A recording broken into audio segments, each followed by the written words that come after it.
Hello everyone. उम्मीद है आप सभी ने पिछले सारे वीडियोस देख लिए होंगे। आज हम लोग जो सवाल करेंगे उनका कोई टाइप नहीं है, ये मिसलिनियस है। बचे खुचे जो कुछ भी सवाल बन सकते हैं वो सब कुछ हम लोग आज की क्लास में कंप्लीट कर लेंगे, ठीक है ना। अब तक 9 क्लास आ चुकी हैं टाइम स्पीड डिस्टेंस की, और आज ये 10वीं क्लास है, और ये 10वीं इसकी आखिरी क्लास होगी जिसमें हम लोग पेपर में आने लायक सारा स्पीड टाइम डिस्टेंस पढ़ लेंगे। हम बार बार कह रहे हैं, पेपर में जो आता है और जितना कुछ हमें पढ़ना है दोनों में फर्क है, ठीक है ना। पेपर में जितना आता है उसके लिए आज की क्लास आखिरी है। इसके आगे और बहुत सारा है जो उनको पढ़ना है जिन्हें इसके अलावा और भी चीजें जाननी है जो पहले से पढ़ चुके हैं, ठीक। जिनको लगता है कि हमें बस एग्जाम पास करने भर के लिए पढ़ना है, प्री निकल जाए, घर वालों को बढ़िया शक्ल दिखा देंगे कि हम तो सब पास कर लिए, उनके लिए आज की क्लास आखिरी होगी स्पीड टाइम डिस्टेंस के लिए, ठीक है। तो एक बार रिकैप कर लेते हैं अब तक आपने देखा वाला कि हम लोगों ने क्या क्या पढ़ लिया है।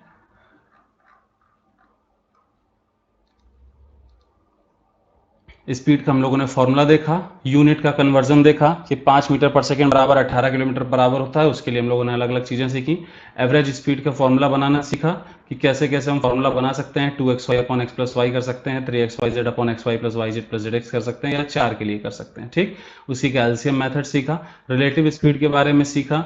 हम लोगों ने ये सीखा कि जब डिस्टेंस कांस्टेंट होती है तब स्पीड और टाइम का रेशियो रिवर्स हो जाता है, या फिर अगर टाइम कांस्टेंट होता है तो डिस्टेंस और स्पीड का सेम रेशियो रहता है, या अगर स्पीड कांस्टेंट होती है तो डिस्टेंस और टाइम का रेशियो सेम होता है। स्पीड कांस्टेंट अभी तक हम लोगों ने इस्तेमाल नहीं किया है, जब ट्रेन के सवाल आएंगे वहां पर उनका इस्तेमाल भी किया जाएगा, ठीक। फिर हम लोगों ने ये भी सीखा कि रेशियो इन्वर्जन में क्या क्या तरीका इसका होता है, ठीक है ना। वही स्टार्टिंग के बेसिक सवाल 5/18, 18/5 वाले, और हम लोगों ने सीखा क्या, एवरेज स्पीड के सवाल सीखे। एवरेज स्पीड के बाद हम लोगों ने ये बात सीखी कि एवरेज स्पीड जो होती है वो हमेशा उसके मीन से कम होता है, ठीक है ना। हम लोगों ने ये बात सीखी कि जब डिस्टेंस बराबर होती है तो हम लोग एवरेज स्पीड के लिए फॉर्मूला लगा सकते हैं, और अगर टाइम कांस्टेंट होते हैं तो हम लोग सिर्फ उनका अरिथमेटिक मीन ले लेते हैं, वही उसका एवरेज स्पीड होती है, ठीक है।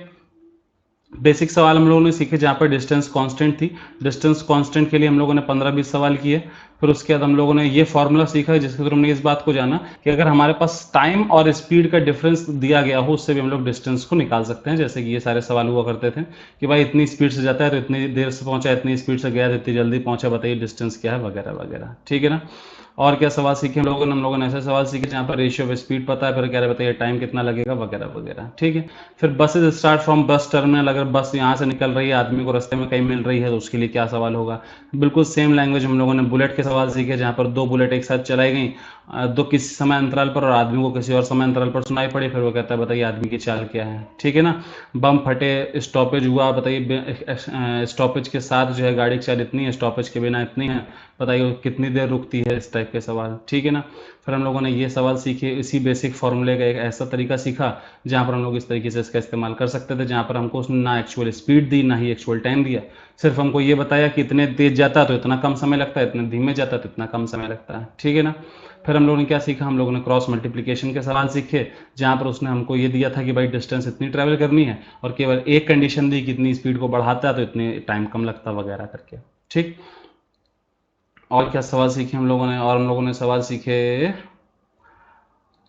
कांस्टेंट टाइम और रिलेटिव स्पीड से, ठीक है ना। हम लोगों ने ये बात सीखी अगर हमें टाइम निकालना है तो हमें क्या करना है, रिलेटिव स्पीड के फॉर्मूला का इस्तेमाल कर लेना है, अगर हमें डिस्टेंस निकालना है तो कांस्टेंट टाइम वाले रेशियो का इस्तेमाल कर लेना है, ठीक है। रिलेटिव स्पीड के लिए हम लोगों ने ये बात सीखी कि अगर सेम डायरेक्शन में जा रहे हैं तो हमको दोनों स्पीड का डिफरेंस ले लेना है, अपोजिट डायरेक्शन में जा रहे हैं तो उनका जोड़ कर देना है, उनका सम कर देना है, ठीक है। फिर ये हम लोग अलग अलग सवाल करते रहे ऐसे ही कांस्टेंट टाइम के। फिर हम लोगों ने क्या सीखा, फिर हम लोगों ने ये उसी के आगे पार्ट 2 पढ़ा। फिर हम लोग आए द फॉर्मूला पे जहाँ हम लोगों ने ये बात सीखी कि अगर मिलने के बाद इतना इतना समय लगता है तो उनकी कुल दूरी क्या है, चालों का रेशियो क्या है, या जो जिस टाइम पर वो मिले वो टाइम क्या है, ठीक है ना। फिर पिछले वीडियो में हम लोगों ने सीखा कि जंप पर आधारित क्वेश्चन कैसे सॉल्व होते हैं, ठीक है ना। आज हम लोग बचे कुछ सारे मिसलिनियस क्वेश्चंस कंप्लीट करेंगे। वो सारे क्वेश्चन जो इतने किसी भी खांचे में सेट नहीं हो पाए, ना ही एवरेज स्पीड में, ना कांस्टेंट टाइम में, ना कांस्टेंट डिस्टेंस में, ना ही किसी और फॉर्मूले में, वो सारे सवाल हम लोग यहाँ पर एक साथ डिस्कस करेंगे, ठीक है। चलो भाई शुरू करते हैं।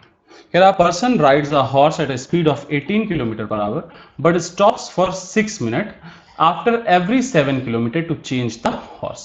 How much time will he take to travel 90 kilometre. ठीक है ना, ये बहुत ही आसान सवाल है, लेकिन अक्सर कंफ्यूजन हो जाता है। वो कंफ्यूजन इस सवाल में ना, उसके लिए पहला सवाल ऐसे लिया, अगले सवाल में तुम्हें वो कंफ्यूजन की बात दिखाई पड़ेगी। ठीक है ना, देखो भाई 18 किलोमीटर पर आवर की स्पीड से जा रहा है, यानी कि 1 घंटे में कितनी दूरी ट्रेवल करेगा? 18 किलोमीटर। टोटल कितनी दूरी ट्रेवल करनी है? 90 किलोमीटर। बताओ समय कितना लगेगा? समय बराबर दूरी पे चाल होता है, यानी कि 90/18, यानी कि उसको 5 घंटे का समय लगेगा। अगर वो बिना रुके जाता तो 5 घंटे में जर्नी कंप्लीट हो जाती, लेकिन हुआ क्या कि वो हर 7 किलोमीटर के बाद कितना रुकता है? 6 मिनट रुक भी जाता है। तो अगर हमें ये पता चल जाए कि बताइए 90 किलोमीटर ट्रेवल करने में 7 किलोमीटर के कितने स्टॉपेज पड़ेंगे, तो हम उसी की वैल्यू निकाल लेंगे। भाई यही तो हमसे पूछ रहा है, यार भाई 7 किलोमीटर चले, फिर उसके बाद 6 मिनट रुक गए, फिर 7 किलोमीटर चले, फिर 6 मीटर रुक गए, और एंड सो ऑन। ये प्रोसेस तब तक चलती रही जब तक ये 90 किलोमीटर की डिस्टेंस पूरी ना हो जाए। ये तो सवाल में कह रहा है। ठीक, अगर हमें ये पता चल जाए कि ये 7 किलोमीटर के कितने ब्लॉक बनेंगे यहाँ पर, तो हम सिर्फ क्या करेंगे, हम उतने में ही 6 से मल्टीप्लाई कर देंगे, हमें पता चल जाएगा कि ये हमारा आंसर हो जाएगा। ठीक, बताओ अगर हम इस 90 को 7 से डिवाइड करें तो हमको पता है कि 13 7 से 91 होता है। ठीक है ना, लेकिन ये कितना है? 90 किलोमीटर है, यानी कि 13 से 1 कम, यानी कि असल में यहाँ पर कितने बॉक्स बनने वाले हैं? 12 के बॉक्स बनने वाले हैं। ठीक, यानी कि 7 किलोमीटर के 12 इस तरीके से स्टेप होने के बाद उसके बाद दूरी कितनी बचेगी? फॉर एग्जांपल हम कह रहे हैं कि यहाँ पर ऐसे होते होते ये 84 किलोमीटर हो गया, तो अब अगली बची हुई डिस्टेंस केवल 6 किलोमीटर की होगी, जिसको ट्रेवल करके ये अपने डेस्टिनेशन पर पहुंच जाएगा। ठीक है ना, और फिर हम कहेंगे इसका मतलब है कि यही इसके द्वारा लिया गया टोटल समय। फिर बताओ 90 किलोमीटर की दूरी ट्रेवल करने में 5 घंटे तो उसको वैसे भी लगने थे। ठीक है ना, लेकिन उस 5 घंटे के अलावा ये हर 7 किलोमीटर में 6 मिनट के लिए रुका, यानी कि कुल मिला के कितने गैप? 12 गैप्स, और हर गैप में कितनी देर रुका? 6 मिनट, यानी कि 12 6 72 मिनट इसने और समय लिया। बताइए 5 घंटे तो वो पहले ही ले रहा था, 72 घंटे अगर उसने और ले लिए तो 72 मिनट और ले लिए, तो 72 मिनट का मतलब कितना हो गया? 1 घंटा और 12 मिनट, यानी कि इसमें 1 घंटा और 12 मिनट हमको जोड़ देना चाहिए, यानी कि आंसर हो गया 6 आवर एंड 12 मिनट्स। ये हो गया आंसर। ठीक, अगर कहीं यहीं पर ये दूरी 90 की जगह 91 किलोमीटर होती तब क्या करते? यही कंफ्यूजन है जो यहां पर होता है। ठीक, अगर ये सवाल समझ के ओरिजिनल तो अब हम लोग आगे बढ़े। ठीक, 91 किलोमीटर अगर यहां पर होता तो अक्सर ऐसा मन करता है कि भाई 7 किलोमीटर पे गैप लेता है, यानी कि 13 7 91, यानी कि 13 गैप होंगे, और 13 गैप होंगे यानी कि हम 13 × 6 करके हम लोग एक्स्ट्रा टाइम निकाल लेंगे। लेकिन नहीं, ऐसा नहीं होता। अगर तुम्हें वो बंदर वाला सवाल याद हो, जहां पर एक बंदर कुछ चढ़ता है फिर कुछ फिसलता है, यही तो ऐसे ऐसे होता है, फिर इतना सरक जाता है, फिर चढ़ता है, फिर सरक जाता है, फिर चढ़ता है, फिर सरक जाता है, ये तो होता है। लेकिन आखिरी बार में उसको नहीं सरकाते ना, क्योंकि जिस बार वो ऊपर पहुंच गया तो फिर अब वो नीचे नहीं सरकेगा, अब तो ऊपर बैठ गया ना जाके। अगर वो सबसे ऊपर बैठ गया अब उसके सरकने का काम खत्म हो गया। वही सिमिलर काम यहां पर भी है कि भाई अगर वो अपनी डेस्टिनेशन पर पहुंच गया तो फिर वो कितना भी रेस्ट करे उससे हमें क्या मतलब। ठीक है ना, तो अगर मान लो यहाँ पर 91 होता भी, तब भी वो आखिरी 7 किलोमीटर जो ट्रेवल करता, उसके बाद उसके रुकने से हमको कोई मतलब थोड़ा है। ठीक है ना, यानी कि तब भी हमारे गैप कितने होते? केवल यही 12 ही होते। ठीक, बस यही चीज यहां पर समझने की है। अगर ये चीज समझ गए तो बाकी ऐसे सवालों में और कुछ भी नहीं है, और अक्सर पेपर में ऐसे सवाल देखे जाते हैं, इसीलिए इसको ध्यान से समझना जरूरी है। ठीक है ना, उम्मीद है समझ गए होगे बात को। ठीक, कोई इसमें कठिनाई नहीं होनी चाहिए। 18 किलोमीटर पर आवर की स्पीड से चल रहा है, 90 किलोमीटर ट्रेवल करना है, यानी कि 5 घंटे तो लगेंगे ही लगेंगे। अब उसके अलावा 7 किलोमीटर के कितने ब्लॉक्स बने? 12 ब्लॉक्स बने। हर ब्लॉक में कितनी देर रुका? 6 मिनट रुका, यानी कि 12 6 72 मिनट उसने एक्स्ट्रा अपना वेस्ट किया, यानी कि 5 घंटे के बाद 72 मिनट और, यानी कि कुल मिलाकर 6 our and 12 minutes total time लगेगा उसको अपने डेस्टिनेशन तक पहुंचने में। समझ गए बात को? देखो भाई अगला सवाल क्या कह रहा है, फिर से वही सेम लैंग्वेज, अभी ध्यान से देखेंगे। कह रहा person wants to travel 50 kilometre distance by cycle. ठीक, 50 किलोमीटर की दूरी ट्रेवल करनी है, 12.5 किलोमीटर पर आवर की स्पीड से जाएगा। इसका मतलब 12.5 चौको 50, यानी कि 4 घंटे तो उसको लगने ही लगने हैं। फिर if he rests for 20 minutes after every 12.5 kilometre, तो बताइए टोटल कितना टाइम लेगा। ठीक, अब देखो देख के ऐसा ही लगता है कि भाई 12.5 चौको 50 है, यानी कि 4 गैप हो गए। अब बताओ 20 मिनट हर गैप में लेता है, यानी कि 4 गैप में 80 मिनट लेगा। 80 मिनट लेने का मतलब हो गया 1 घंटा और 20 मिनट, यानी कि 4 घंटे में हम लोग 1 घंटा 20 मिनट जोड़ देंगे, 5 घंटा 20 मिनट आंसर हो जाएगा। लेकिन नहीं, अभी पिछले में यही चीज तो बताई कि भाई 12.5 का गैप ले रहा है। अभी देखो यहाँ 4 ही गैप ऐसे बना के दिखा देते हैं। भाई हम कह रहे हैं ये 50 किलोमीटर की डिस्टेंस है। ठीक है ना, हमने इसको ऐसे 12.5 के 4 पोर्शन में डिवाइड कर दिया। ये 12.5, ये भी 12.5, ये भी 12.5 और ये भी 12.5। ठीक, बोलो ये तो हो गया। अब अगर वो 12.5 किलोमीटर पर आवर की स्पीड से ट्रेवल कर रहा है, यानी कि इसने यहां से लेकर यहां तक ये दूरी 1 घंटे में ट्रेवल कर ली। ये मतलब तो है 12.5 किलोमीटर पर आवर का, कि 1 घंटे में 12.5 किलोमीटर दूरी ट्रेवल कर लेगा। ये 1 घंटा हो गया। अब बताओ यहां पर आया, यहां पर आके वो 20 मिनट रुका, यानी कि यहां पर आने के बाद 20 मिनट उसने और लिया। ठीक, फिर वो चला, फिर उसने 12.5 ट्रेवल करने में 1 घंटा लिया, फिर यहां पहुंचा, फिर उसने 20 मिनट का रेस्ट लिया। ठीक, फिर वो एक घंटा चला 12.5, ठीक, फिर ये 1 घंटा चला, फिर उसने यहां पर एक ऐसे रेस्ट लिया। ठीक, और फिर उसने 1 घंटा चला 12.5 और यहां पर पहुंचा। ठीक, 1 घंटा। अब तुमको यहां पहुंच गया, वो फिर से रेस्ट लेगा? नहीं लेगा भैया।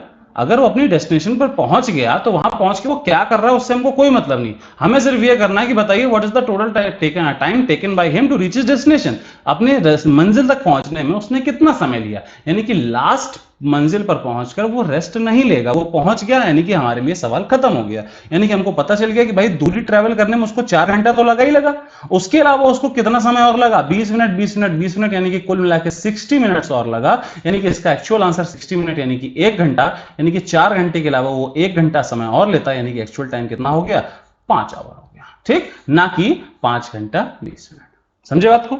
ठीक, अभी इजीली समझ गए इस बात को। ठीक, ऐसे ढेर सारे सवाल हैं, हर एक सवाल में बहुत ज्यादा टाइम वेस्ट करने की जरूरत नहीं रहेगी। कह रहा man is walking at the speed of 10 kilometre per hour, he takes rest for 4 minutes. अब बताओ हो जाएगा ना, आसान सी बात है भाई। बताओ 10 किलोमीटर की दूरी ट्रेवल करनी है, यानी कि 1 घंटा तो उसको समय लगेगा ही लगेगा।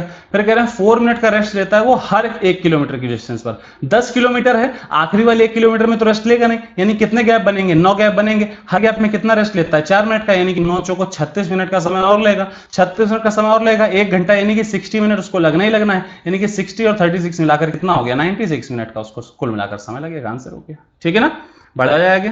अगला सवाल देखो क्या कह रहा है। A man takes 37 minute if he go to a place on foot. अच्छा देखो बढ़िया सवाल। कह रहा man takes 37 minutes if he go to a place on foot and returns by vehicle. ठीक, एक आदमी पैदल जाता है किसी जगह पर और लौटता है गाड़ी से, तो उसको समय कितना लगता है? 37 मिनट का समय लगता है। ठीक, अगर if he walks both side on foot, अगर वो दोनों साइड पैदल जाता तो उसको समय लगता है कितना? 55 मिनट्स का। ठीक, तो कह रहा बताइए how much time will he take if he travels both the sides by vehicle. अगर वो दोनों साइड गाड़ी से ही आया गया होता तो उसको कितना समय लगेगा, ये हमें निकालना है। ठीक है ना, बोलो आसान सी लैंग्वेज दिखाई पड़ रही है, आसानी से हो जाएगा, बिल्कुल क्लियरली आसानी से हो सकता है। देखो भाई, ये पैदल प्लस पैदल, यानी कि हम कह सकते हैं कि 2 टाइम्स पैदल बराबर कितना? 55 है। यानी कि अगर हम सिर्फ एक बार पी की वैल्यू निकालना चाहें तो वो 55 का आधा हो जाएगा। 55 का आधा यानी कि 50 का आधा 25 और 5 का आधा 2.5, यानी कि ये हो गया 27.5। ठीक, यानी कि पैदल एक तरफ जाने में उसको कितना समय लगता है? 27.5 मिनट लगता है। अब बताओ यहाँ पैदल प्लस गाड़ी बराबर अगर 37 मिनट है, तो सिर्फ अगर हम गाड़ी के लिए समय निकालना चाहें तो 37 में से 27.5 माइनस कर दें, यानी आंसर कितना आ गया? 9.5 मिनट आ गया। यानी कि हमें पता चल गया कि सिर्फ गाड़ी से आना या जाना कोई एक ट्रिप के में कितना समय लगता है? 9.5 मिनट लगता है। तो बताइए अगर मैं गाड़ी प्लस गाड़ी करना है, यानी कि 2 टाइम्स करना है, तो क्या गाड़ी प्लस गाड़ी यानी कि 9.5 इंटू 2 हो जाएगा, यानी कि आंसर कितना आ जाएगा? 19 मिनट आ जाएगा, है ना। 9 दूना 18 और 0.5 का दूना यानी कि 1, यानी कि 19 मिनट इसका क्या हो गया? आंसर हो गया। समझ गए बात? इसको करने का एकदम बेसिक सबसे घटिया तरीका है। ठीक, असल में अगर हमारी अंडरस्टैंडिंग थोड़ी सी स्ट्रांग हो तो हम उसको बहुत आसानी से कर सकते हैं। जरा ध्यान से देखना, हर लैंग्वेज को, हर लाइन को बहुत इजीली समझाएंगे और एग्जाम में कैसे बहुत तेजी करना है वो भी सिखा देंगे। ठीक है ना। देखो कह रहा अ मैन टेक्स, ये जो एक कंडीशन बनी इन्हीं पर फोकस करो, ये जो सब समझ में आ जाएगा।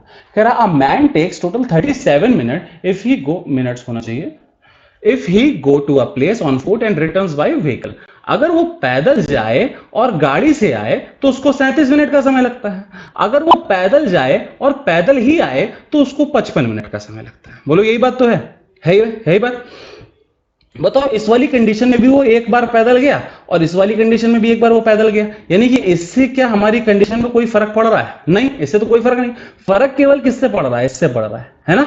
यानी कि वो गाड़ी से जब जा रहा था और जब पैदल जा रहा था तो उसकी तुलना में उसको कितना एक्स्ट्रा समय लगा? हम कहेंगे यहां 37 लगता था और यहां 55 लग रहा है, यानी कि कितना एक्स्ट्रा लगने लगा? बोलो 18 मिनट हम कहेंगे एक्स्ट्रा लग रहा है। हम ऐसा कह सकते हैं कि भाई गाड़ी चलने की तुलना में अगर वो पैदल चलेगा तो उसको 18 मिनट का समय ज्यादा लग रहा है। ठीक, इसी बात को हम ऐसे भी कह सकते हैं कि पैदल चलने की तुलना में गाड़ी में चलने पर उसको 18 मिनट का समय कम लगता है। भाई बात तो दोनों वही है ना। मेरे पास तुमसे 10 रुपया ज्यादा है या तुम्हारे पास हमसे 10 रुपया कम है, बात तो एक ही है ना।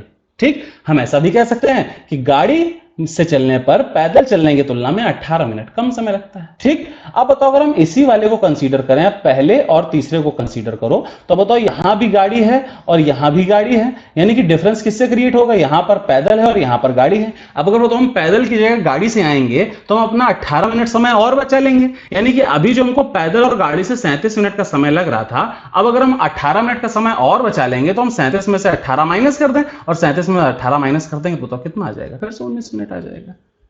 बताओ, कुछ भी हमको कैलकुलेशन करना पड़ा, लिखना पड़ा, कुछ नहीं करना पड़ा, सिर्फ अंडरस्टैंडिंग। ठीक, अगर ये एक बार अंडरस्टैंडिंग मजबूत हो जाती है तो एग्जाम में तुम बिना सोचे समझे भी कर सकते हो कि भाई ये तो बेसिक चीज तुम समझते हो कि भाई पैदल और गाड़ी में जाहिर सी बात है गाड़ी की स्पीड तेज होगी। अगर गाड़ी की स्पीड तेज है तो सेम दूरी ट्रेवल करने में उसको समय पैदल की तुलना में कम लगेगा। बोलो यही बात तो है। अब बताओ अगर हम तुमसे ऐसा कहते हैं कि पैदल प्लस गाड़ी में किसी को 37 मिनट का समय लगता है और दोनों तरफ पैदल आने जाने में 55 मिनट का समय लगता है, और बताओ दोनों तरफ गाड़ी से आने जाने में कितना समय लगेगा, तुम इसको सिर्फ इतना देखोगे, तुम्हें यह बात पता है कि भैया दोनों तरफ गाड़ी से आने जाने में समय कम लगेगा, है ना। ठीक, अब जब बताओ कितना कम लगेगा, हमको बताओ यहां पर सिर्फ एक राउंड गाड़ी से चलने पर उसने 18 मिनट का समय बचा लिया, तो अगर उसको दूसरा राउंड भी गाड़ी से ही चलना है तो वो 18 मिनट का समय और बचा लेगा। हम 37 में से 18 माइनस कर देंगे, 19 आंसर हो जाएगा। बस इतना ही करना है। बढ़ा जाए अगले सवाल की ओर। देखो भाई अगला सवाल क्या कह रहा है। A man take 4 hours and 30 minutes when he travels a certain distance on foot and returns on foot. पैदल जाता है और घोड़े से आता है तो उसको समय लगता है 4 आवर और 30 minute. If he travel both side on horse, अगर दोनों साइड गाड़ी से ही घोड़े से ही आएगा जाएगा तो उसको लगता है समय केवल 3 घंटा। कह रहे हैं बताइए how much time will he take if he travels both side on foot. अभी तो हम फिर से तुमको पिछले सवाल जैसे सारी चीजें समझा सकते हैं लेकिन समझाएंगे नहीं। हम तुम्हें सिर्फ ये बताना चाहते हैं अगर वो दोनों साइड पैदल ही जाएगा तो बताओ समय उसको ज्यादा लगेगा या कम लगेगा। बोलो भाई, घोड़े से जाने की तुलना में अगर पैदल जाएगा तो समय ज्यादा लगेगा कि नहीं लगेगा? बिल्कुल लगेगा। अभी बताओ इन दोनों में गाड़ी तो सेम है ही है ना, सिर्फ पैदल और गाड़ी का यहाँ फर्क है, और इस पैदल और गाड़ी के फर्क की वजह से समय का कितना अंतर आया? 1.5 घंटे का अंतर आया है। बोलो आया कि नहीं आया? 1.5 घंटे का अंतर आया है। अगर अभी बताओ वो दोनों तरफ पैदल जाएगा यानी कि 1.5 घंटे का अंतर और आएगा, यानी कि 1.5 घंटे का अंतर और आएगा। 4.5 में 1.5 घंटा और जोड़ दें, नहीं आंसर कितना हो गया? 6। खत्म हो गया सवाल। ये रहा चौथा ऑप्शन। ठीक, कुछ भी सोचने समझने की जरूरत नहीं अगर एक बार इस चीज को क्लियरली समझ जाते हैं। ठीक, आंसर 6 घंटे हो गया। अब कहो तो एक बार हम फिर से पूरी कथा रिपीट कराते हैं पिछले सवाल वाली, और उसमें कुछ भी अलग है नहीं। ठीक भाई, तुम यही कहते, तुम कहते गाड़ी प्लस गाड़ी बराबर 3 घंटा, यानी कि सिर्फ एक बराबर जी बराबर कितना हो गया? 1.5 घंटा हो गया, 1.5 हो गया। इस जी को तुम यहां रखते तो ये 4.5 लिखा हुआ है, 4.5 है, उसमें से तुम 1.5 माइनस करते यानी कि सिर्फ पी बराबर आ जाता 3। अब तुमको पी प्लस पी रखना था यानी कि पी प्लस पी बराबर 3 दूना कितना हो गया? 6। तभी बात वही आती। समझ गया बात को? ठीक, बढ़ा जाए आगे। देखो अगला सवाल क्या कह रहा है। कह रहा है man takes 6 hours and 30 minutes when travel a certain distance on foot and returns by car। ठीक, पैदल जाता है, कार से आता है, 6 घंटा और 30 मिनट का समय लेता है। अगर वो दोनों साइड कार से जाता तो अभी ध्यान से देखो, अब कि उसने ये नहीं कहा कि वो कितना समय लेगा, बल्कि बता रहा है कि कितना समय बचाएगा। ठीक, अगर बचाएगा तो हमारे लिए सवाल और आसान हो गया। भाई अगर हमको पिछले सवालों में जैसे लिखना हो तो हम इसको लिखेंगे कि भाई अगर 2 घंटा 10 मिनट बचा रहा है यानी कि 2 घंटा 10 मिनट कम समय ले रहा है, यानी कि अगर अभी 6 घंटा 30 मिनट समय ले रहा था तो 2 घंटा 10 मिनट कम समय लेगा यानी कि 4 घंटा और 20 मिनट का समय लेगा। बोलो ये बात है। लेकिन हम क्यों लिखें इतना? भाई हमको ये बात तो पता नहीं कि पैदल चलने की तुलना में अगर कार से चल रहा है तो उसको समय कम लग रहा है, सिंपल सी बात है। तो अगर अब वो दोनों तरफ पैदल चलेगा तो समय तो उसको ज्यादा लगेगा ना, और उसने हमको ये बता रखा है कि पैदल अगर वो दोनों साइड कार से जाता है तो समय कितना बचाता है? 2 घंटा 10 मिनट, यानी कि समय का डिफरेंस कितना आया? 2 घंटे 10 मिनट का ही तो आया। यानी कि अगर वो दोनों तरफ पैदल चलेगा तो 2 घंटा 10 मिनट समय और लग जाएगा, यानी कि 2 घंटा 10 मिनट समय और लगा देते हैं तो ये हो गया 8 घंटा और 40 मिनट। ये इसका आंसर हो गया। बस ठीक बात समझ पाए? ठीक, अगर अभी भी नहीं समझ में आया तो फिर से पिछले तीनों सवाल देख लेना, समझ में आ जाएगा। बढ़ते हैं आगे। देखो अगला सवाल क्या कहता है। कह रहा है starting speed of a motor 70 kilometre per hour but in every 2 hours its speed increases by 10 kilometre per hour. ठीक है, बहुत बकवास घटिया टाइप का सवाल है। सबसे आसान तरीका यही होता है कि बिल्कुल बेसिक उठा के सीधा कैलकुलेशन करते चले जाओ। ठीक है ना, एपी वगैरह बनाने के भी तरीके होते हैं, बहुत ज्यादा मेहनत की जरूरत नहीं है। देखो भाई 70 किलोमीटर पर आवर की स्पीड चल रहा है, हर 2 घंटे में स्पीड बढ़ जाती है 10 से, यानी कि तो 70 की स्पीड चला, 2 घंटे में कितनी दूरी ट्रेवल कर ली? 140।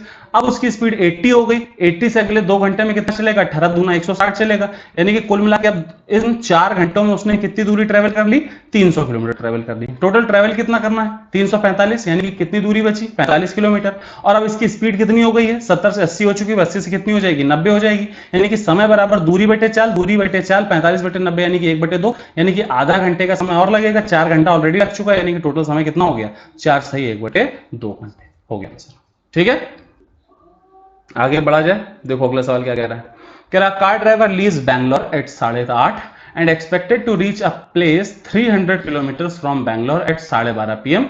At 10:30 he finds that he has covered only 40% of the distance. By how much he has to increase the speed of the car in order to keep up his schedule. ठीक है ना, बहुत ही आसान सवाल है, paper में अक्सर देखा जाता है, बिल्कुल सिंपल लैंग्वेज है भाई। 8:30 बजे निकला और 300 किलोमीटर दूरी पर 12:30 बजे उसको पहुंचना था। यानी कि वो कितनी चाल से चलना चाहता था, वो ये चाहता था कि भाई हम 4 घंटे में 300 किलोमीटर की दूरी ट्रेवल कर लें। 4 घंटे में 300 किलोमीटर की दूरी ट्रेवल कर लें, यानी कि वो 75 किलोमीटर पर आवर की स्पीड से चलना चाहता था। ये तो सवाल में गिवन है कि भाई 4 घंटे में वो 300 किलोमीटर ट्रेवल करना चाहता था। लेकिन एट 10:30 AM, 10:30 बजे, यानी कि 2 घंटे बाद उसको पता चला, 2 घंटे बाद उसको पता चला, 2 आवर के बाद उसको पता चला कि उसने अभी केवल 40% डिस्टेंस ही ट्रेवल कर रही है। बताओ 300 किलोमीटर का 40% यानी कितना हो गया, 120 किलोमीटर हो गया। 120 किलोमीटर उसने केवल 2 घंटे में ट्रेवल किया, यानी कि असल में उसने केवल 60 की स्पीड से चलाया। ठीक, अब बताओ उसके लिए दूरी बची कितनी है, 180 किलोमीटर की दूरी बची है। और समय कितना बचा है, 4 घंटे में पहुंचना था, 8:30 से 12:30, 2 घंटे तो निकल ही चुके हैं, यानी कि उसके लिए केवल जो है 2 घंटे का समय और बचा है। यानी कि उसको 180/2 यानी कि 90 की स्पीड से गाड़ी चलानी पड़ेगी। 90 की स्पीड से गाड़ी चलानी पड़ेगी। कौन से कह रहे हैं बताइए, कितना उसको स्पीड इंक्रीज करना पड़ेगा। वो पिछले 2 घंटे किस स्पीड से लेके आया है, 60 की स्पीड से लेके आया है। अगले 2 घंटे किस स्पीड चलानी पड़ेगी, 90 की स्पीड से। बताओ कितना इंक्रीज करना पड़ेगा, 30 किलोमीटर पर आवर इंक्रीज करना पड़ेगा। यही सवाल है, पूछ रहा है, यही आंसर हो गया। ठीक है, अब जरा ध्यान दो, अगर उसने हमसे ये बात कही कि मैं कोई दूरी जाना है और कब कुछ पार्ट ऐसे तय हुआ है, कुछ पार्ट ऐसे तय हुआ है, तो असल में तो ये तो एलिगेशन की भी लैंग्वेज है ना, कि पूरे का इतना हिस्सा ऐसे, इतना हिस्सा इससे। अगर वो तो यहाँ पर हम एलिगेशन लगाएंगे, तो एलिगेशन अगर हम चाल में लगाएं, ठीक, समझो पहले एलिगेशन कैसे लगेगा। अगर हम चाल में एलिगेशन लगाएं, चाल में एलिगेशन लगाएं, तो चाल की यूनिट कितनी होती है, किलोमीटर पर आवर होती है। और हम लोगों ने ये बात एलिगेशन में सीखी है कि ये और ये, इनकी यूनिट सेम रहेगी। ठीक है ना, इनकी यूनिट्स जो होगी वो सेम रहेगी, और ये जिसके रिस्पेक्ट में लिखे गए हैं, यहां पर आने वाला रेशियो उसी चीज के रिस्पेक्ट में होगा। यही बात तो है। अगर यहां पर चाल रख दें, यहां भी हम स्पीड रख दें, यहां भी स्पीड रख दें, यहां भी स्पीड रख दें, तो स्पीड तो किलोमीटर पर आवर में देखी जाती है। यानी कि यहां पर जो रेशियो आएगा वो किसका आएगा, इनके द्वारा लिए गए समय का रेशियो आएगा। बोलो ये बात तो है, यहां पर इनके द्वारा लिए गए समय का रेशियो आएगा। अगर यहां पर हम चाल चाल और चाल रख दें। ठीक, अब बताओ क्या हमको सारी सब कुछ पता है, बिल्कुल पता है। हमें ये बात पता है कि भाई ये तो इसकी एवरेज स्पीड होती है, एक्चुअल स्पीड क्या होनी चाहिए थी। बताओ ये पहले 2 घंटे एस एक्चुअल में कितना चाहता था, ये 75 की स्पीड से चलना चाहता था। ठीक, लेकिन पहले 2 घंटे में उसने केवल 40% की दूरी ट्रेवल करी, यानी कि 60 की स्पीड से ट्रेवल की। हम लोगों ने निकाला था, यानी कि 60 की स्पीड से ट्रेवल किया। अब बताइए बचे हुए में कितना निकालेगा, ये हमको पता करना है। यहां पर रेशियो किसका आना है, यहां पर रेशियो आना है समय का। और बताओ समय उसने पहले भी 2 घंटे लिया और बाद में 2 घंटे लिया, यानी कि 2:2 यानी कि 1:1 कह सकते हैं। बोलो कह सकते हैं। अब बताओ यहां 60 और 75 का अंतर यानी कि 15 आना चाहिए, लेकिन ये तो 1 लिखा है। 1 बराबर 15, तो ये 1 बराबर भी कितना हो गया, 15 हो गया। ये 60 बोलो 75 से कम है, यानी कि इधर वाली नंबर 15 से 75 से 15 ज्यादा होगी, यानी कि x बराबर कितना हो गया, 90। हमें पता चल गया कि x की वैल्यू कितनी हो गई, 90। हमसे ये पूछ रहा है कि बताइए स्पीड कितनी बढ़ानी पड़ेगी, पहले 60 थी अभी 90 हो गई है, कितना बढ़ानी पड़ेगी, 30। ऐसे भी कर सकते हैं, ये भी आंसर हो गया। समझ गया बात को, बढ़ा जाए आगे। एलिगेशन भी हम लोग स्पीड टाइम डिस्टेंस में इस तरीके से लगा सकते हैं। ठीक है ना, बढ़ा जाए आगे। अगला सवाल देखो क्या कह रहा है। कह रहा person covers a distance of 80 kilometre in 8 hours. ठीक, some part of his journey. ठीक, फिर से देखो भाई सम पार्ट आ गया, यानी कि एलिगेशन का इस्तेमाल कर सकते हैं। Some part of this journey is completed the speed of 8 kilometre per hour and the rest at 16 kilometre per hour. Can find the distance covered at both speeds respectively. दोनों ही स्पीड के द्वारा कितनी कितनी दूरियां ट्रेवल की गई हैं वो हमको पता करना है। ठीक है ना, देखो भाई हमको सारी चाल पता है। हमें पता है कि 80 किलोमीटर उसे 8 घंटे में ट्रेवल करना था, यानी कि 10 की स्पीड से उसको चलना था। लेकिन कुछ पार्ट उसने 8 की स्पीड से ट्रेवल किया और कुछ पार्ट उसने 16 की स्पीड से ट्रेवल किया। यानी कि हम यहां पर अंतर ले लें, 8 और 10 का अंतर 2, 16 और 10 का अंतर हो गया 6, यानी कि आ गया तुम्हारा 3:1। बोलो यही आ गया। लेकिन ये 3:1 क्या है, समय का अनुपात है, क्योंकि ये चालें लिखी हुई हैं और चाल जो होती हैं वो किलोमीटर पर आवर में होती हैं, यानी कि समय के रिस्पेक्ट में होती है। यानी कि 3:1 क्या आ गया, समय का रेशियो आ गया। यानी कि हमारे हिसाब से कुल समय कितना लिया गया, 3 और 1 4। लेकिन सवाल कह रहा है कि हमने कितना समय लिया, कुल 8 घंटा, यानी कि 4 बराबर 8, तो 1 बराबर कितना 2, 1 बराबर 2, तो 3 बराबर कितना हो गया 6, और 1 बराबर कितना हो गया 2। अब हमको ये पता चल गया, हमसे पूछ रहा है कि फाइंड डिस्टेंस, हमें डिस्टेंस पता करनी। बताओ 8 की स्पीड से अगर हम 6 घंटा चले तो हमने कितनी दूरी ट्रेवल करी, 48 किलोमीटर ट्रेवल करी। और अगर हम 16 की स्पीड से 2 घंटा ट्रेवल करें तो हमने कितनी दूरी ट्रेवल करी, 32 किलोमीटर ट्रेवल करी। यही इसका आंसर हो गया। समझ गए बात को? ठीक। और क्या कर सकते थे वो समझो। ठीक है, हम ऐसा नहीं कह रहे कि ऐसा ही करना है, लेकिन ऐसा भी कर सकते थे। एलिगेशन लगाने का एक और तरीका भी हो सकता है। यहां पर जरा देखो, यहां पर उसने से ये पूछा था कि आप डिस्टेंस बता दीजिए।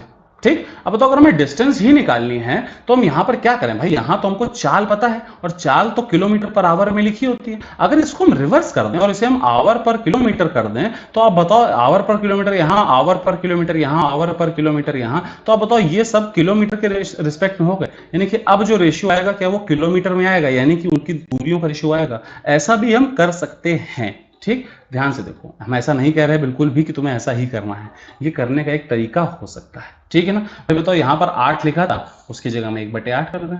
यहाँ पर 16 लिखा था, उसकी जगह में 1/16 कर दें।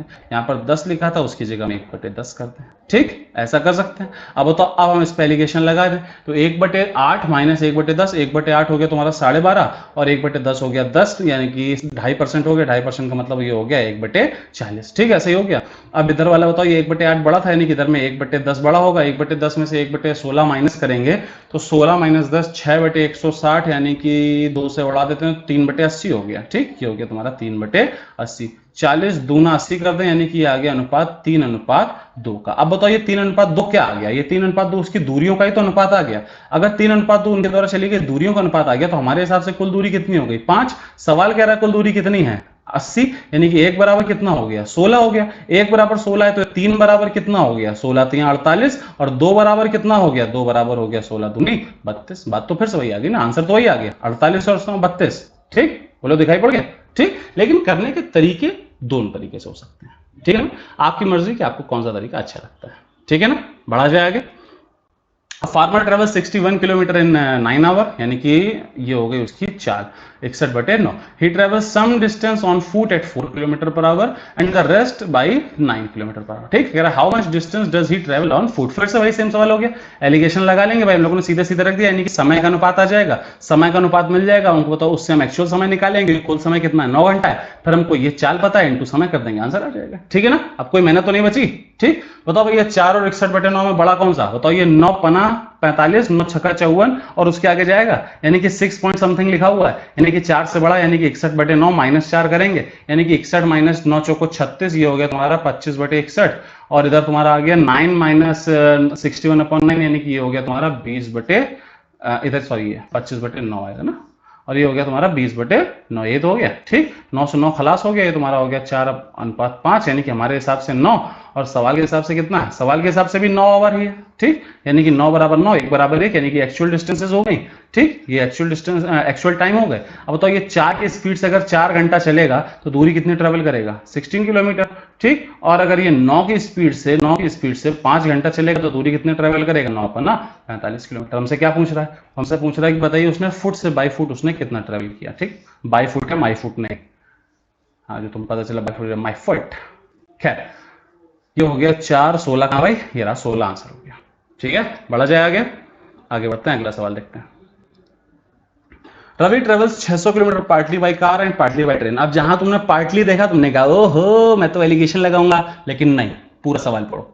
He takes 8 hours to reach if he travels 120 kilometre by train and rest by car. ठीक, he will take 20 minutes more if he were to travel 200 kilometre by train and rest by car. दो condition बना दी, यानी कि दो equation बनाओ, बैठ के solve करो, मस्त आराम से, बचपन तुम्हें याद आ जाएगा 8वीं क्लास वाला। ठीक है ना, देखो सॉल्व करते हैं। कह रहे हैं रवि जो है 600 किलोमीटर की दूरी को पार्टली बाई कार, कुछ हिस्सा कार से ट्रैवल करता है, कुछ हिस्सा ट्रेन से ट्रैवल करता है। भाई हमने कार की स्पीड को s मान लिया, ट्रेन की स्पीड को y मान लिया, और उसको 8 घंटा का समय लगता है। कब, जब वो ट्रेन से जाता है 120 किलोमीटर। ठीक, ट्रेन ये रहा y।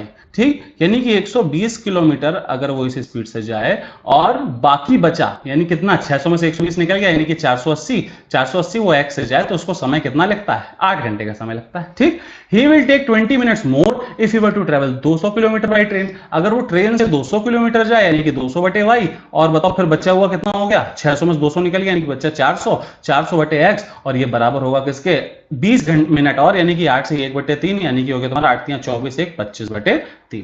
ठीक, अब बैठ के मस्त इसको सॉल्व करो और आंसर निकालो। ठीक, एक तरीका ये हो सकता है कि हम ऑप्शन पुट कर लें फटाफट। ठीक भाई, अगर हमें ऑप्शन फटाफट पुटिंग करने आती है तो हम ऑप्शन से चेक कर लें। भाई 120/y हमें क्या पूछ रहा है, स्पीड ऑफ द ट्रेन पूछ रहा है, सारी speed of the train given है। ठीक, ट्रेन के हमने y मान रखा था, यानी कि हम यहाँ बारी बारी 50 60 90 और 100 रख के देखेंगे, उससे x की वैल्यू निकालेंगे, जिससे ये दोनों कंडीशन यहाँ पर सेटिस्फाई कर देगा। सेकंड इक्वेशन वही हमारा आंसर हो जाएगा। भाई अगर हम यहाँ 50 रखते हैं, ऐसे हम 50 रखें तो 120/50 यानी कि 12/5, 12/5 यानी कितना हो गया 2.4, 2.4 यहाँ पर इधर 8 में से माइनस कर दें, 2.4 8 में से माइनस करोगे यानी कि 6 और 5.6। अब 5.6 तो 7 8 जा समथिंग बनेगा, ये 480 तो 7 का मल्टीपल है नहीं, यानी कि x तो सीधे सीधे मिलने नहीं वाला, यानी कि 50 आंसर नहीं हो सकता। ऐसे हम 60 रख सकते हैं, भाई सबसे नेचुरल चॉइस तो ये है 60, 120/60 रखेंगे और आराम से सीधे सीधे हमको इंटीजर मिलेगा 2। अब यहाँ पर हो गया 2, इस 2 को उधर फेंकेंगे तो 8 - 2 यानी कि 6 हो गया, 6 से उसको उड़ाएंगे तो ये हो गया 80 बार, यानी कि x बराबर 80 आ गया। अब x बराबर 80 यहाँ रखो, 200 और y बराबर 60 यहाँ रखो, चेक करो अगर 8 से 1/3 आ रहा है तो यही हमारा आंसर है। ठीक, हमको पता है कि यही आंसर है इसलिए हमने तुरंत कर दिया। ठीक, लेकिन एग्जाम में तुम ऐसे कर नहीं पाओगे, ठीक, कि इतनी जल्दी कर पाओ। भाई ऐसा भी हो सकता है कि हो सकता है कि चौथा ऑप्शन सही आंसर हो, अब तुम पहला निकालोगे, फिर दूसरा निकालोगे, फिर तीसरा निकालोगे, फिर चौथा निकालोगे, फिर तुम कहोगे ओहो मैंने तो आंसर निकाल लिया, लेकिन समय देखा तो पता चला 10 मिनट का समय जा चुका था। एक सवाल करने में तुमने 10 सवालों का समय खा गया। ठीक है ना, गड़बड़ हो गई। ऐसे सवालों करने का एक और तरीका भी हो सकता है, वो तरीका समझना है। ठीक है ना, वरना ये बेसिक तरीका तो है ही, इक्वेशन बना लेंगे, इक्वेशन सॉल्व कर लें या फिर ऑप्शन पुटिंग कर लें, ऑप्शन से निकाल लें। ठीक, बहुत ध्यान से देखना, हो सकता है थोड़ा कठिन लगे लेकिन बहुत ध्यान से देखना। ये स्पीड टाइम डिस्टेंस में पेपर में आया हुआ सबसे कठिन टाइप का ही सवाल है। ठीक है ना, पेपर में इससे कठिन और कोई सवाल ऐसा नहीं है जो आया हुआ है। ठीक, बाकी और बहुत सवाल बन सकते हैं कठिन। ठीक, देखो भाई समझो सवाल को। क्या कह रहा है कि जब ट्रेन से 120 किलोमीटर की डिस्टेंस ट्रेवल करता है तो इसका मतलब कार से कितना ट्रेवल करेगा, बचा हुआ 480 किलोमीटर ट्रेवल करेगा। ठीक, तब उसको जो टोटल टाइम लगता है वो टाइम कितना लगता है, 8 घंटे का समय लगता है। ठीक, फिर उसने कहा कि अगर हम ट्रेन से 200 किलोमीटर जाएं, 200 किलोमीटर जाएं तो बताओ कार से तब कितना जा रहे होंगे, भाई 400 किलोमीटर जा रहे होंगे, सिंपल सी बात है। तब हमको 20 मिनट का समय और लगता है, यानी कि 8 घंटे और 20 मिनट का समय लगता है। ठीक, फिर वो हमसे कह रहा है कि आप ये बताइए कि ट्रेन की स्पीड क्या है या कार की स्पीड क्या है, किसी की भी पूछ सकता है। ठीक है ना, जरा इस सवाल को हम ऐसे समझें कि भाई बताओ दूरी तो हम सेम ही ट्रेवल कर रहे हैं, दूरी तो वही 600 किलोमीटर है ना। ठीक, दूरी वही 600 किलोमीटर है, लेकिन जब ट्रेन में हमने 120 की जगह 80 किलोमीटर और बढ़ाकर ट्रेवल किया, 80 किलोमीटर और बढ़ाकर ट्रेवल किया, या हम ऐसा कहते हैं कि कार के लिए ना 480 से 400 कम हो गया, बात तो वही है ना भाई। अगर दूरी टोटल फिक्स है तो एक को जितना बढ़ाओगे दूसरा उतना कम हो जाएगा, बात तो वही है। ठीक भाई, हम तुमसे ऐसा कह रहे हैं कि 480 किलोमीटर ट्रेवल अगर कार से कर रहा है उसकी बजाय वो 400 किलोमीटर ही ट्रेवल कर रहा है, यानी कि 80 किलोमीटर कम हो गया। इस चेंजमेंट से हुआ क्या, टाइम 20 मिनट बढ़ गया। यही बात तो है। ठीक, यानी कि अगर हम पूरी दूरी किसी एक से ही चला दें, चाहे हम ट्रेन को पूरा बढ़ाकर 600 कर दें और कार को 0 कर दें, या कार को पूरा बढ़ा दें और ट्रेन को 0 कर दें, बात तो वही हर जगह से। ठीक भाई, अगर हमको यहाँ पर ट्रेन की स्पीड निकालनी तो हम ऐसा मान लें कि भाई पूरी दूरी हम ट्रेन से चलवा दें।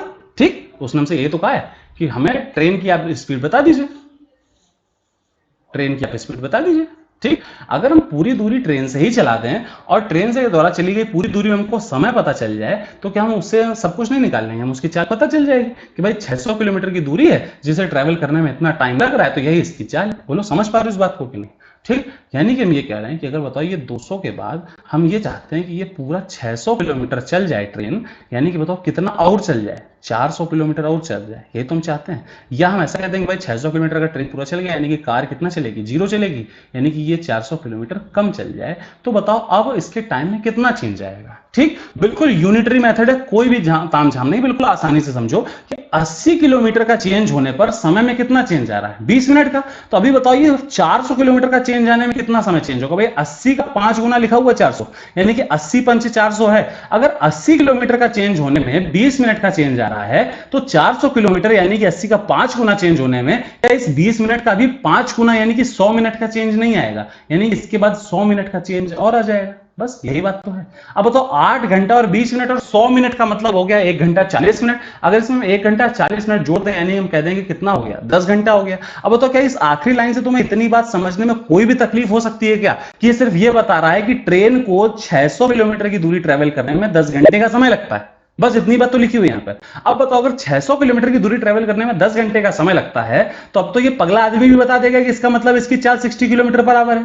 बोलो, इतनी बात तो समझनी है भाई। चाल बराबर दूरी बटे समय होता है। ये लिखा है 600 किलोमीटर दूरी, ये लिखा है समय 10 घंटा, बस 600 बटे 10 यानी कि 60 किलोमीटर बराबर। बस इतना ही करना है यहाँ पर, बिना कोई इक्वेशन लिखे, बिना कोई ऑप्शन पुट किए, बिना कोई दुनिया जहान की तिकड़म बढ़ाए, सीधे सीधे आंसर निकाला जा सकता है अगर तुम इतनी सी बात समझ पा रहे हो तो। ठीक है, कठिन चीज है, एक बार में नहीं आएगी। अगर पहले से पढ़ा हुआ है तो अच्छी बात है, अगर नहीं पढ़ा है तो इसको एक बार में सीखना कठिन काम है। ठीक है ना, इसलिए एक बार हम फिर से पूरी लैंग्वेज रिपीट कर रहे हैं। बिल्कुल सेम ऐसे ही अगले 3 सवाल तुम्हारी प्रैक्टिस के लिए भी हैं जिनको हम साथ में करेंगे और तुम भी साथ साथ कॉपी में करना ताकि तुम्हारी प्रैक्टिस बने। एक बार फिर से देखो, सवाल ने यह कहा कि अगर हम ट्रेन से 120 किलोमीटर जाते और हम कार से बची हुई दूरी ट्रेवल करते जो कि 480 किलोमीटर होती तो हमको जो है 8 घंटे का समय लगता। ठीक, अगर हम ट्रेन से 200 किलोमीटर जाते तो हमको जो है 20 मिनट एक्स्ट्रा लगता, यानी कि 8 घंटा 20 मिनट का समय लगता। अब वो कह रहा है कि आप स्पीड ऑफ द ट्रेन बता दीजिए। ठीक, तो एक तरीका यही है कि हम वही अपना बेसिक से एक्स वाई से इक्वेशन बना लें, इसको सॉल्व कर लें या ऑप्शन पुटिंग कर लें, या फिर अगला तरीका हम लोगों ने क्या सीखा कि हम इस बात को समझें कि कितने किलोमीटर चेंज से टाइम में कितना चेंज आ रहा है, क्योंकि डिस्टेंस क्या है, कांस्टेंट। ठीक, हमें ये बात पता है कि 120 किलोमीटर जाने पर ट्रेन से और 480 किलोमीटर कार से जाने पर उसको 8 घंटे का समय लगता है। लेकिन 80 किलोमीटर का चेंज करने पर, 80 किलोमीटर की दूरी का चेंज करने पर, यानी कि ट्रेन से 200 किलोमीटर जाने पर,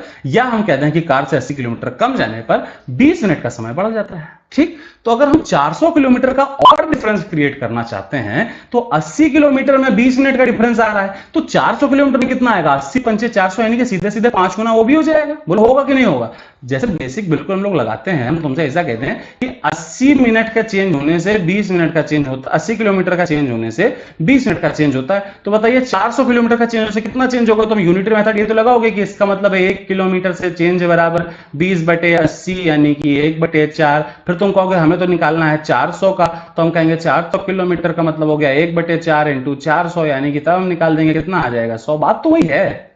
ठीक है ना, अल्टीमेटली में चीज क्या समझनी है कि 80 किलोमीटर के चेंज से अगर 20 मिनट का चेंज आ रहा है तो 80 पंचे 400 गुणे 5 से जो टाइम का चेंज आएगा वो भी कितना आएगा, 5 गुना का चेंज आएगा, यानी कि 100 मिनट का समय और लगेगा, यानी कि 10 घंटे का समय लगेगा। अब हमको पता चल गया कि इसका मतलब ये है कि 600 किलोमीटर की दूरी ट्रेवल करने में अगर हमें 10 घंटे का समय लग रहा है, इसका मतलब चाल कितनी है, 60 किलोमीटर पर आवर है।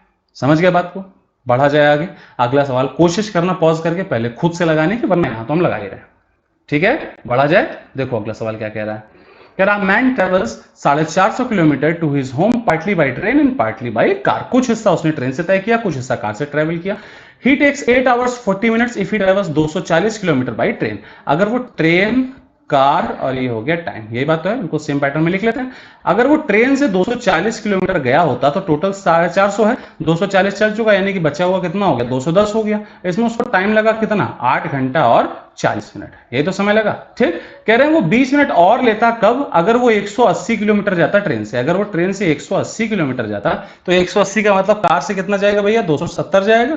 ठीक, और फिर समय कितना लग रहा है उसको, 20 मिनट ज्यादा लगा है, यानी कि 40 मिनट में 20 मिनट जोड़ दोगे यानी कि पूरा 1 घंटा, यानी कि हो गया 9 घंटा। यही तो बात है। फिर उनसे कह रहा बताइए स्पीड ऑफ द कार कितनी है। भाई कार की स्पीड निकालनी है तो हम पूरी दूरी कार से चलवा दें। ठीक, हम कहते हैं भाई पूरी दूरी कार चल गया, अब कार से पूरी दूरी जाने में उसको जो भी समय लगा होगा उससे हम डिवाइड लगा देंगे, कार की चाल पता चल जाएगी। ये तो बेसिक से सिंपल सा लॉजिक है। भाई बताओ, ट्रेन को 240 से हमने 180 कर दिया, यानी कि 60 किलोमीटर डिस्टेंस कम कर दिया, या हम कहते हैं कि कार को हमने 60 से बढ़ा दिया, बात तो वही है। ठीक, और इस 60 के चेंजमेंट से समय में कितने का चेंजमेंट आया, 20 मिनट का चेंजमेंट आया। अब हम ये चाहते हैं कि हम ट्रेन को 0 करा दें और कार को पूरा 450 करा दें। यानी कि हम ये चाहते हैं कि भाई 180 का चेंज और आने वाला है, ये माइनस का 180 कहते हैं, यानी कि या हम यहां पर इसका प्लस का 180 कहते हैं, उससे तो कोई फर्क है नहीं। यानी कि हम ये कह रहे हैं कि 60 किलोमीटर की वजह से 20 मिनट का चेंज आया है। बताइए 180 किलोमीटर के चेंज से कितना चेंज आएगा, 60 तिया 180 है इंटू 3 है, यानी कि 20 तिया कितना हो गया, 60 हो गया, यानी कि 60 मिनट का चेंज आने वाला है। तो 9 घंटे में 60 मिनट यानी कि 1 घंटे का चेंज आएगा, तो समय कितना लगेगा? 10 घंटे का समय लगेगा। अब तो 450 किलोमीटर अगर 10 घंटे में ट्रेवल कर रहा है तो उसकी चाल कितनी हो गई? 45 किलोमीटर पर आवर हो गई। ये इसका आंसर, बस सिंपल। बोलो कुछ भी कठिनाई हो सकती है क्या इसमें? एकदम बेसिक आसान सी चीज है, बस एक बार समझने की देर है। अगर समझ गए तो सब हो गया, ठीक है ना। आगे बढ़ते हैं, देखो a person covers a distance of 300 kilometre partly by train and partly by car. If he travel 60 kilometre by train and rest by car, it takes 4 hours to cover that distance. ठीक है ना भाई, train car, ठीक। और यहां हमने कह दिया ये हो गया टाइम, ठीक। अब तो ट्रेन से उसने ट्रेवल किया 60 किलोमीटर, तो कार से करेगा बचा हुआ 240, समय लगा कितना? 4 आवर, ठीक। अगर वो 100 किलोमीटर ट्रेन से ट्रेवल करता है, 100 किलोमीटर ट्रेवल करता है यानी कि बचा हुआ कितना हो गया? 200 किलोमीटर, तब उसको समय लगता है 4 घंटे और 10 मिनट। बोलो ये तो कह रहा है, ठीक। यानी हम ये कह रहे हैं कि भाई 40 किलोमीटर के चेंज से 40 किलोमीटर के चेंज से समय में कितने का चेंज आया? 10 मिनट का चेंज आया। बोलो ये तो कह रहा है। अब हमसे कह रहा है कि cover the distance, find out speed of train and car, दोनों की पता करनी है। यानी कि हम अपने मन से किसी को भी जीरो कर सकते हैं, चाहे हम ट्रेन को जीरो करते हैं चाहे कार को जीरो करते हैं, कोई फर्क तो पड़ना नहीं है, ठीक। जिसका तुम्हारा मन करे उसको जीरो कर दो। भाई चलो हम यहाँ 60 100 हम चलो इसको बढ़ा दे रहे और करे दे रहे, ठीक। अब बताओ अगर हम इसी को पूरा 300 चलाना चाहते हैं, यानी कि ये कितना हो जाएगा? जीरो हो जाएगा। यानी कि बताओ कितने का चेंज हो गया? 200 का चेंज हो गया। यहाँ पे हम कहेंगे कि ये माइनस का 200 हो गया, बात तो वही है। अब तो हम कहेंगे कि 40 के चेंज से 10 मिनट का समय आया, तो अगर 200 का चेंज करना है, 200 किलोमीटर का, यानी कि इंटू 5 करना है, यानी कि 10 में भी इंटू 5 हो जाएगा, यानी कि 50 मिनट का समय और लगेगा। यानी कि यहां से 50 मिनट का और समय लगेगा। हम कहेंगे 4 घंटा 10 मिनट का 50 मिनट और, यानी कि समय कितना लगेगा? 5 घंटा लगेगा। अब तो हम ये कह रहे हैं कि भाई 300 किलोमीटर अगर वो 5 घंटे में ट्रेवल कर रहा है, तो इसका मतलब उसकी स्पीड कितनी है? 60 किलोमीटर पर आवर हो गई। सिंपल सी बात है, ये बात तो कह रहा है भाई। अगर मैं ये बात पता चल गई कि 300 किलोमीटर की डिस्टेंस है जिसे वो 5 घंटे में ट्रेवल कर रहा है, उसकी खुद की स्पीड कितनी होगी? 60 किलोमीटर पर आवर होगी। अब हमें कार की भी पता करनी है। अब दो तरीके हैं, या तो हम कार को दोबारा पूरा 300 करा दें, ट्रेन को 0 करा दें, पूरी चीज दोबारा लिखें, या जो हमें पता है उसका इस्तेमाल करें। भाई हमको ये बात पता नहीं कि पहली कंडीशन में, फर्स्ट कंडीशन में ट्रेन ने 60 किलोमीटर ट्रेवल किया था, ठीक है ना, और इसकी स्पीड निकल के भी कितनी आई? 60 किलोमीटर प्रति घंटा। 60 किलोमीटर प्रति घंटा की चाल से इसको 60 किलोमीटर की दूरी ट्रेवल करने में कितना समय लगेगा? 1 घंटे का समय लगेगा। और पहली कंडीशन में टोटल समय कितना लग रहा था? 4 घंटे का समय लग रहा था। यानी कि अगर 1 घंटा इसने ट्रेन से ट्रेवल किया है तो बचा हुआ 3 घंटा इसने कार से ही तो ट्रेवल किया होगा। और अगर इसने 240 किलोमीटर की दूरी को 3 घंटे में कार से ट्रेवल किया है, तो कार की चाल बताओ क्या 240/3 यानी कि 80 किलोमीटर पर आवर नहीं आ जाएगी? बोलो, समझ पाए? सिंपल सी बात, यही आंसर है, ठीक। हमें पता चल गया कि ट्रेन की चाल कितनी हो गई? 60 किलोमीटर पर आवर, और कार की चाल कितनी हो गई? 80 किलोमीटर पर आवर। हो गया आंसर, ठीक। समझ गया बात। अगला सवाल देखा जाए, क्या कह रहा है अगला सवाल? देखो भाई, कह रहा person cover a distance of 450 kilometre partly by train and partly by car. फिर से वही सेम सवाल बार बार आ गया। ट्रेन, कार, हमने कहा टाइम। बताओ ही travels 100 kilometre by train, 100 kilometre train से ट्रेवल करेगा, यानी कि कार से 350, तो उसको 8 घंटे का समय लगता है, हमने लिखा 8 घंटा। If he covers 170 kilometre by train, 170 खाली लिखा है, 170 किलोमीटर। अगर 170 यहाँ ट्रेवल करता है, यानी कि 70 ये बढ़ गया, यानी कि ये 70 कम हो जाएगा, ये 70 कम हो जाएगा, यानी कि 280 हो गया, तो उसको समय लगता है 8 घंटे और 12 मिनट का, यानी कि 8 घंटा और 12 मिनट, यानी कि समय में चेंज कितने का आ गया? 12 मिनट का आ गया। हमसे कह रहे बताइए find the speed of train. Speed of train निकालनी, यानी कि ट्रेन को हम पूरा चला दें 450। अगर ट्रेन को हम पूरा 450 चलाना चाहते हैं, यानी कि हम कितने का चेंज लाना चाहते हैं? ये 450 हो गया, 170 से 450 जाएंगे, कितना करेंगे भैया बताओ जरा? पूरा 280 हो जाएगा, जुड़ जाएगा, ठीक। ये हो गया 280 का चेंज, और यहाँ पर पूरा 280 माइनस हो जाएगा, ये बन जाएगा 0। और हमको यहाँ पर टाइम पता कर लेना, बस यही बात तो है। अब बताओ फिर से हम वही सेम चीज कहेंगे, ये लिखा है 70 किलोमीटर दूरी बढ़ाने से समय 12 मिनट बढ़ गया। तो बताओ अगर हम इसको 70 का 4 गुना यानी कि 280 किलोमीटर चेंज करेंगे, तो ये 12 का भी तो 4 गुना यानी कि 48 का चेंज हो रहा जाएगा। यानी कि 48 का चेंज अगर हो रहा जाएगा, तो 8 घंटा 12 मिनट में 48 मिनट और जोड़ दो, यानी कि हो गया तुम्हारा 9 घंटा। अब हम कह सकते हैं भैया 450 किलोमीटर अगर 9 घंटे में ट्रेवल कर रहा है, तो 4 बराबर दूरी बटे समय, यानी कि 450/9, यानी कि पता चल गया कि चाल कितनी आ गई? 50 किलोमीटर पर आवर। हो गया आंसर, हो गया, बस इतना ही करना था। समझ गया बात को? पक्का? बस इसी के साथ आपका स्पीड टाइम डिस्टेंस मस्त समाप्त हुआ।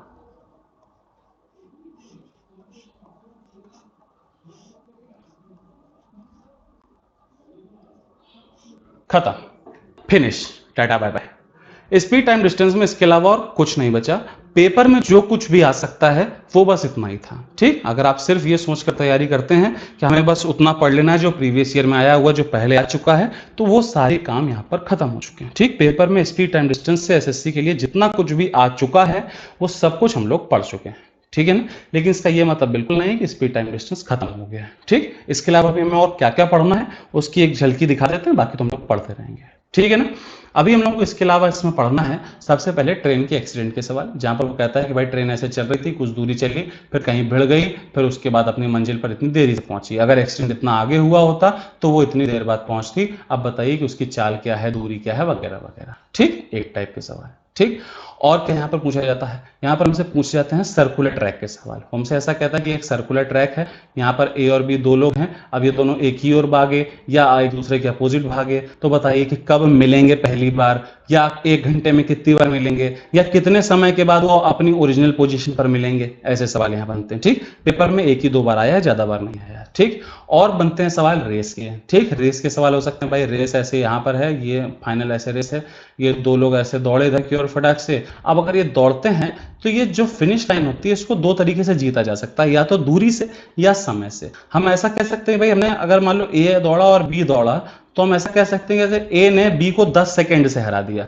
इसका ये मतलब हुआ कि ए ने जब यहाँ फिनिश लाइन को टच कर लिया, उसके बाद बी को इस फिनिश लाइन को टच करने में 10 सेकंड का और समय लगा। ठीक है ना, यानी कि ए ने अगर टी समय लिया तो बी ने समय कितना लिया, टी प्लस 10 सेकंड लिया। ठीक, ये हो गया समय से हराने का तरीका। या फिर ऐसा हो सकता है कि वो उसको दूरी से हरा दे। दूरी से हरा दे का मतलब ऐसा हो सकता है कि हम इसी लैंग्वेज को ऐसे कहें कि ए ने बी को 100 मीटर की दूरी से हरा दिया, तो मतलब ए जब फिनिश लाइन पर पहुंच गया उस वक्त बी इस फिनिश लाइन से 100 मीटर की दूरी पर था। ठीक है ना, इस तरीके की 2 ही लैंग्वेज बनती हैं रेस के सवालों में, वो लैंग्वेज हम लोगों को सीखनी है। ठीक है ना, उसके अलावा हम लोग स्पीड टाइम डिस्टेंस का ही एक हिस्सा होता है एस्केलेटर के सवाल, वो सवाल भी हम लोग यहाँ पर सीखेंगे, बहुत जरा सा सीखेंगे क्योंकि यहाँ के लिए बहुत ज्यादा इंपॉर्टेंट नहीं है। लेकिन चूंकि आजकल ऑनलाइन एसटी में सब कुछ मिक्स कर दिया गया है, जब 2017 का मेंस हुआ था तो जो लोग सिर्फ यही ऐसी ही तैयारी किया करते थे कि बस जितना पेपर में आ गया है उतना ही पढ़ लेते हैं, वही एग्जाम में फिर से आ जाएगा, उन सबके लिए बहुत घातक रहा था 2017 का मेंस। ठीक है ना, क्योंकि 2017 के मेंस में एसएससी ने ऐसा पासा फेंका शकुनी मामा वाला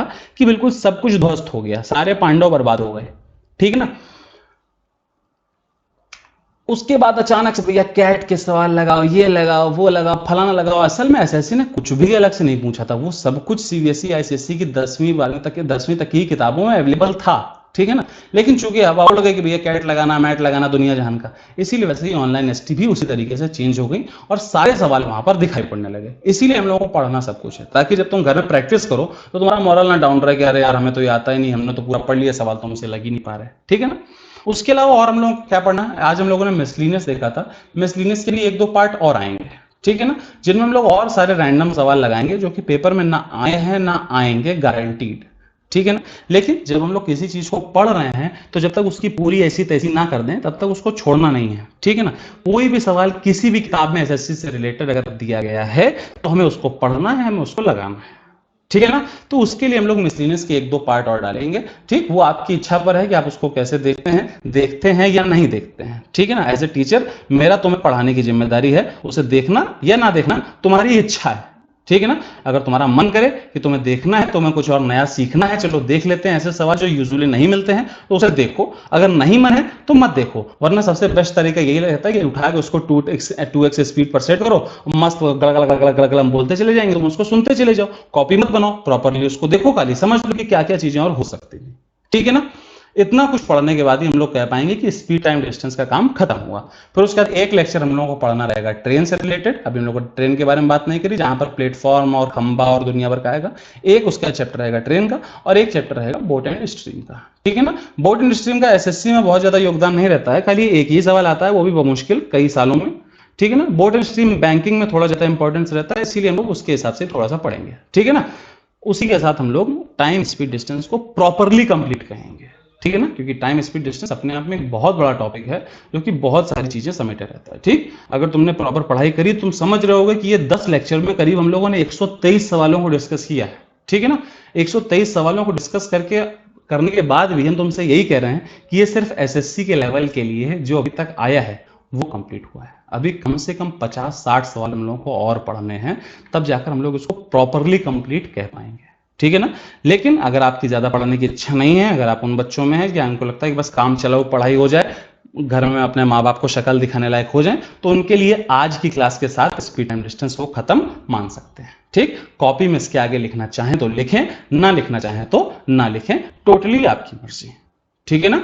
हम लोग इसके आगे मिलेंगे अगले मिसलिनियस के साथ, और जो कुछ भी हम लोगों को सीखना होगा हम कोशिश ये करेंगे कि जितना भी, चूंकि अभी CHSL और CJ आ रहा है, और अगर तुमने एक टॉपिक यहाँ बहुत अच्छे से पढ़ लिया तो उसको एकदम कंप्लीटली पढ़ लो।